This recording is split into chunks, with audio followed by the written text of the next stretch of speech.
Bienvenidos a una entrega más. En esta ocasión voy a exponer a ustedes un tema de psicopedagogía muy interesante, que lleva por título Variables que determinan la diversidad en el aula, por Susana Soledad Sarmiento Salguero. ¿Qué es diversidad? Podemos apreciar que diversidad hay en la flora, en la fauna, en la naturaleza, en hombres, en mujeres, en ideas, en familias, en niños y niñas. En este caso hablaremos sobre la diversidad en el aula. Se entiende por diversidad a la variedad de estudiantes que existe dentro de un aula. Estos son diferentes en género, cultura, modos de pensamiento y capacidades. Es fundamental la atención a la diversidad, atender a todo y cada uno de los estudiantes, teniendo en cuenta sus diferencias, sin que ellas impidan su progreso en el proceso de enseñanza-aprendizaje. Cada niño tiene características interesantes, capacidades y necesidades que son propias.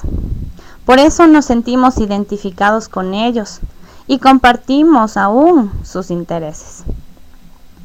Además, la frase todos somos iguales, todos somos diferentes, significa la diversidad es algo positivo, es fundamental para enriquecernos de los demás y construir nuevos proyectos de ideas. Los alumnos nacen y se forman como personas y saben apreciar las diferencias que tenemos cada uno de nosotros. Debemos aceptar que no solo se manifiesta en los niños, sino que se presenta en el maestro, en el centro educativo, en la sociedad, en la familia, aún en nuestros hijos. Es irreal pensar que todos somos iguales, que poseemos las mismas características. Eso es falso. Pero cuando hablamos de diversidad en el aula, también hablamos de algo muy importante, que significa o implica ser diferentes. ¿Pero qué es ser diferente? ¿Sí? Cuando yo soy diferente, despierto la crítica de otras personas, el prejuicio, el racismo, los sentimientos, la percepción, la incomodidad. Empiezo yo también con la discriminación y el prejuicio a otros. Los seres humanos no nos adaptamos a las cosas que no conocemos y es por eso que las censuramos. Hablaremos un poco más de lo que son los prejuicios y de qué debemos hacer con ellos. Oh no, cuando hay un prejuicio, tenemos un problema. Los prejuicios son creencias de cómo yo vivo, cosas que han habido en mi vida y certezas que se han arraigado en mi conducta, en mi modo de vivir. Los prejuicios son estereotipos y se pueden dar en la religión, en la raza, en grupos sociales y en una infinidad de cosas. Los prejuicios son inevitables, siempre reaccionan rápidamente.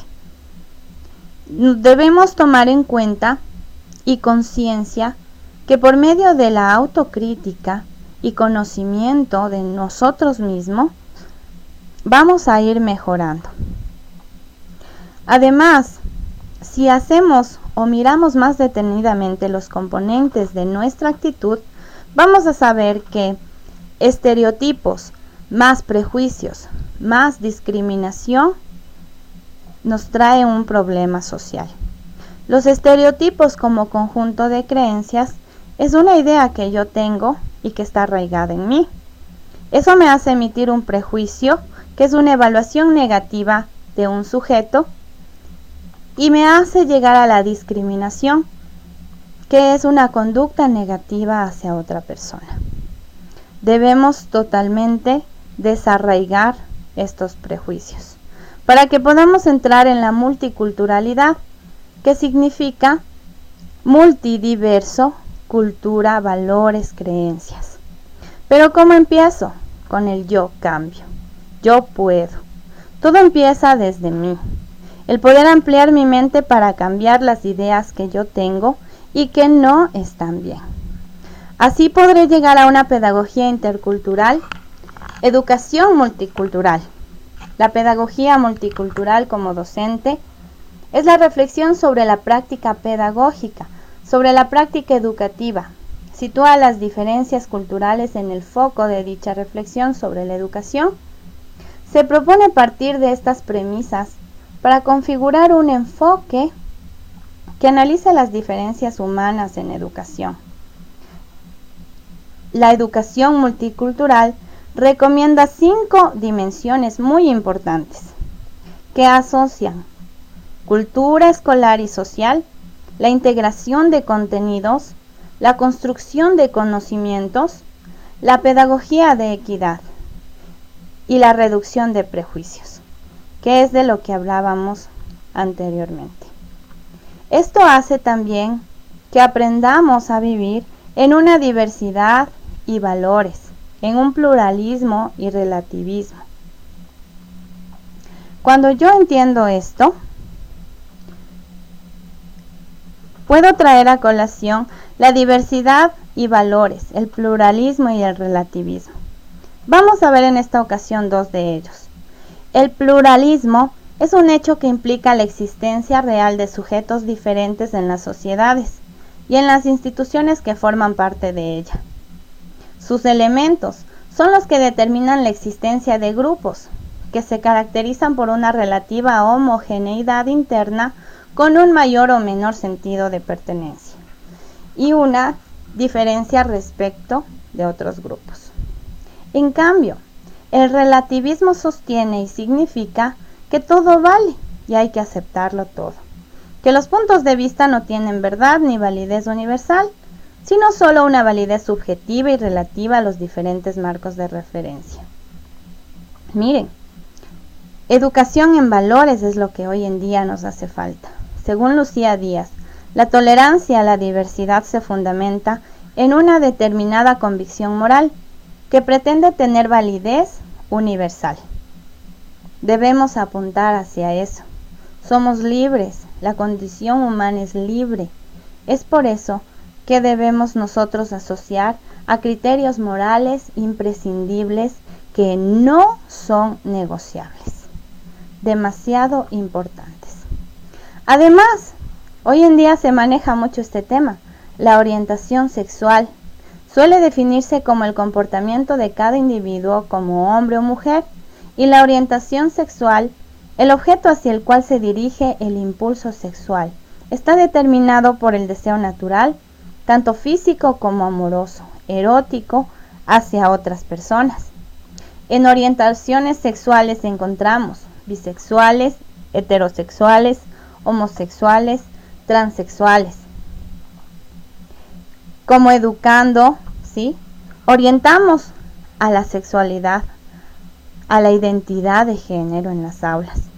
Debemos ser responsables, investigar, conocer y guiar a todos aquellos que están con nosotros y que comparten una educación de excelencia. Otro tema muy importante es la diversidad de género. Nos han dicho, tú eres niña, debes jugar con muñecas. Tú eres varón, tienes que jugar con aviones y no llores. ¡Qué equivocados! No existen diferencias entre los sexos en inteligencia. En general, la diferencia se da en cuestiones de habilidad. Culturalmente se esperan determinados rasgos y comportamientos entre hombres y mujeres siendo reforzados. Cada persona dentro de su autoconcepto desarrolla la identidad de género o imagen a partir de sus características masculinas o femeninas. Los hombres y mujeres enfrentan cambios en su cuerpo, son diferentes, las niñas flexibles, los niños bruscos, pero eso no nos hace más ni menos. Cambiemos estos estereotipos que nos han metido en la mente tantos años.